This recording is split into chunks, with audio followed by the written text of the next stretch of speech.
নমস্কার, আমার নাম কুলদীপ। বর্তমানে আমি বিডিএমও পোস্টে আছি, ব্লক ডিজাস্টার ম্যানেজমেন্ট অফিসার। তো আজকে আমরা ডিসকাস করতে চলেছি যে বাংলাদেশে কেন প্রোটেস্ট হচ্ছে। তো এইটা দ্য হিন্দু আর্টিকেলের মাধ্যমে আমরা ডিসকাস করব। তো যারা প্রস্তুতি নিচ্ছে UPSC, WBCS, SSC, WBPSC, railway বা ব্যাংক, পুলিশ যারা প্রস্তুতি নিচ্ছে তাদের জন্য এই ভিডিওটা ইম্পর্টেন্ট। দু ধরনের কারেন্ট অ্যাফেয়ার্স হয়, একটা হচ্ছে ফ্যাকচুয়াল এবং একটা হচ্ছে যে কোনো event based.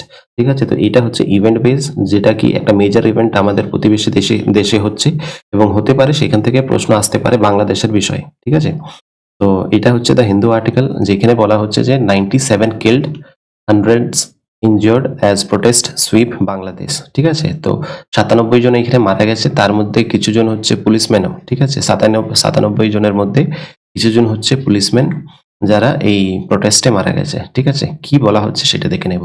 Clashes erupt between protesters calling for prime minister resignation, মানে ওইখানকার যে বর্তমানে যিনি প্রাইম মিনিস্টার আছেন তার রেজিগনেশনের দাবি করছেন। এবং and ruling party supporters internet service cut off, nation wide curfew imposed for indefinite period. ঠিক আছে, তো এখানে ইন্টারনেট সার্ভিস কেটে দেওয়া হয়েছে, কারফিউ ইম্পোজড করা হয়েছে। ঠিক আছে, পিএম হাসিনা কলস protesters terrorist, ask people to suppress them. ঠিক আছে, তো যারা প্রোটেস্ট করছে তাদেরকে বাংলাদেশের পিএম শেখ হাসিনা উনি বলছেন টেররিস্ট। ঠিক আছে, বিষয়টা আমরা ডিটেলসে জেনে নেব। অ্যাকচুয়ালি এই প্রোটেস্টটা করা হচ্ছে কারণ কোটা সিস্টেমের জন্য। ঠিক আছে, কোটা সিস্টেমের জন্য কি হয়েছিল 1971-এ যে লিবারেশন ওয়ার হয়েছিল, মানে ইস্ট ইস্ট পাকিস্তান যেটা বাংলাদেশে পরিণত হয়েছে, তো সেই সময় যে ওয়ারটা হচ্ছিল, তো সেই সময় বলা হয়েছিল যে 30% রিজার্ভেশন দেওয়া হবে যারা ডাইরেক্টলি ইনভলভ ছিল বাংলাদেশ লিবারেশন ওয়ারে। ঠিক আছে, মানে 30% তাদেরকে বা তার রিলেটিভসদের, যারা সেই অংশগ্রহণ করেছিল সেই সময় ওয়ারে, তাদের রিলেটিভস বা তাদেরকে 30% রিজার্ভেশন দেওয়া হবে। ঠিক আছে, তুমি যদি ভালো করে দেখো যে 1971-এ সেই ওয়ারটা হয়েছিল।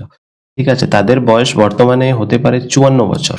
মানে আজকে যদি আমরা দেখি 2024-এ যদি আমরা দেখি, যারা এই সময় ওয়ারে পার্টিসিপেট করেছে বা জন্মগ্রহণ করেছে তারা এবং তাদের রিলেটিভস, মানে তাদের দেখতে গেলে আর আমার মানে এদের বক্তব্য হচ্ছে যে বর্তমানে তাদের কোটা সিস্টেমের কোনো প্রয়োজন নেই এবং এইখানে বেশিরভাগ স্টুডেন্টস।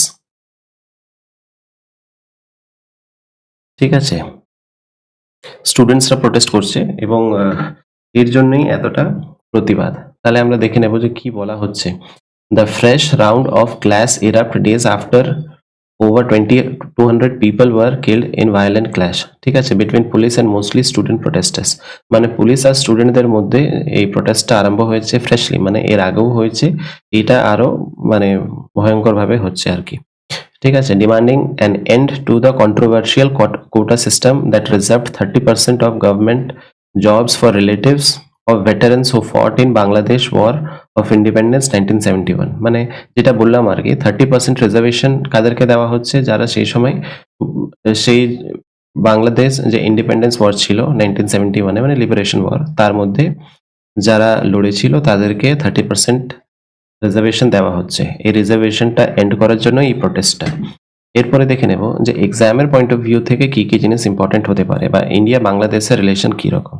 তো প্রথম কথা, যখন 1971-এ ওয়ার হয় তখনই ইন্ডিয়া খুব ভালোভাবে সাপোর্ট করেছিল, এই জন্য ইন্ডিয়া বাংলাদেশের রিলেশন তখন থেকেই শুরু হয়ে যায়। ঠিক আছে, এবার দেখতে পারি India and Bangladesh are also engaged in regional cooperation. ঠিক আছে, রিজনাল কোঅপারেশন মানে এক ধরনের দল তৈরি করা যেখানে যাদের ইউনিফাইড ভাবে গ্রোথ হয়। ঠিক আছে, তার মধ্যে হচ্ছে সার্ক, ঠিক আছে, south Asian association, regional corporation এবং হচ্ছে বিমস্টেক এবং IORA। ঠিক আছে, ইন্ডিয়ান ওশেন রিম অ্যাসোসিয়েশন। তো এই তিনটে জিনিসে তারা, এই তিনটে গ্রুপের তারা মেম্বার আছেন, মানে ইন্ডিয়া এবং বাংলাদেশ। এইটা হচ্ছে এক্সামের পয়েন্ট অফ ভিউ থেকে খুবই ইম্পর্টেন্ট। ঠিক আছে, কিরকম ইম্পর্টেন্ট, এই পরীক্ষাতে অনেকবারও এসছে যে ইন্ডিয়া এবং বাংলাদেশ, ঠিক আছে, বাংলাদেশ হচ্ছে ইন্ডিয়ার মানে ম্যাক্সিমাম বাউন্ডারি শেয়ার করে।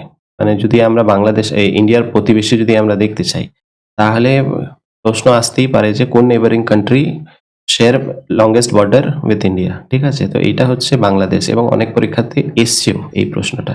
ঠিক আছে, এর সাথে দেখে নেব যে কোন কোন স্টেট বাংলাদেশের সাথে বর্ডার শেয়ার করে। তার মধ্যে হচ্ছে আসাম, ওয়েস্ট বেঙ্গল, মিজোরাম, মেঘালয়া অ্যান্ড ত্রিপুরা। তাহলে কটা স্টেট আছে? 3টে, 2টো, 5টা, মানে টোটাল 5টা স্টেট রয়েছে, ইন্ডিয়ান স্টেট, যারা কি বাংলাদেশের সাথে বর্ডার শেয়ার করে। ঠিক আছে?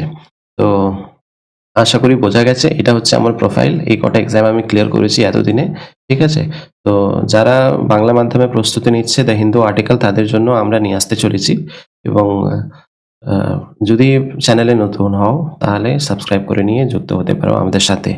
আর সঙ্গে থাকো, সাথে থাকো। দেখা হচ্ছে পরের ভিডিওতে। Have a nice day.